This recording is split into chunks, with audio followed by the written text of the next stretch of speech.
మచిలీపట్నంలో ఈరోజు నూతన సబ్స్టేషన్ ఇండోర్ సబ్స్టేషన్కి ఈరోజు ఇక్కడ భూమి పూజ చేసుకోవడం జరిగింది. స్థానిక పుట్టాయిపేటలో ఉన్నటువంటి బొచ్చిపేట ఉన్నటువంటి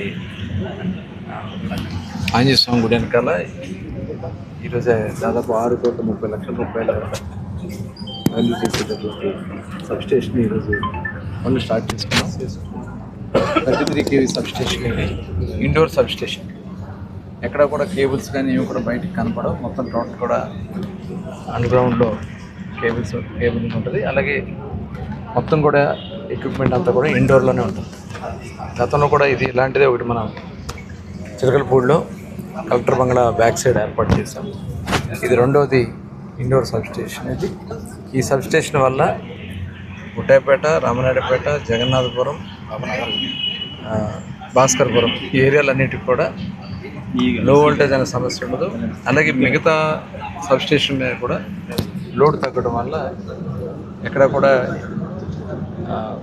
లోడ్కి సంబంధించిన ఇబ్బంది వచ్చే పరిస్థితి. దాని విధంగా ఈరోజు సబ్స్టేషన్ ఇక్కడ గతంలో కూడా మరి 2014-19లో ఆ రోజున చిరుకుగుడి సబ్స్టేషన్ కానీ, అట్లాగే వాడపాలెంలో ఒక సబ్స్టేషన్, పెదపట్నం దగ్గర ఒక సబ్స్టేషన్, ఇవన్నీ కూడా ఏర్పాటు చేసుకోవడం కూడా జరిగింది. ఇప్పుడు రుద్రవరంలో కూడా G+3 హౌసెస్ దగ్గర ఒక సబ్స్టేషన్ కూడా ఏర్పాటు చేశాం. ఆల్రెడీ దాన్ని ప్రారంభించడం జరిగింది. ఇది కూడా అతి త్వరలోనే కంప్లీట్ చేసి సుమారుగా మనకి ఇది 3 monthsలో ఈ సబ్స్టేషన్ కంప్లీట్ చేయడం జరుగుతుంది. ఇది ఈ ప్రభుత్వం ప్రజల పట్ల ఎంత చిత్తశుద్ధి అనేదానికి ఇది ఒక నిదర్శనం. ఇదే కాకుండా ఇవాళ గౌరవ ముఖ్యమంత్రి గారు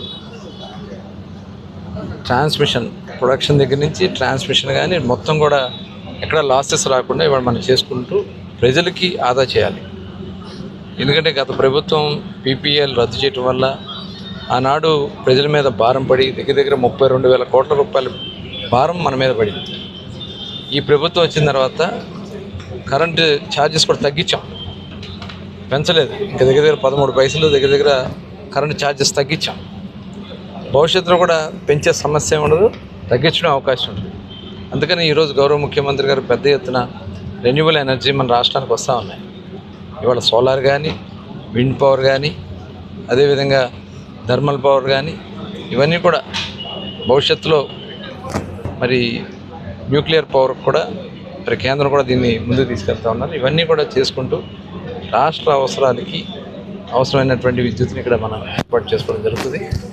మరి గత జగన్మోహన్ రెడ్డి ప్రభుత్వంలో విద్యుత్ కోతలు నిరంతరం విద్యుత్ కోతలు ఎప్పుడు తీస్తారో ఎప్పుడు వస్తాయో తెలిసే పరిస్థితి లేదు కాదు.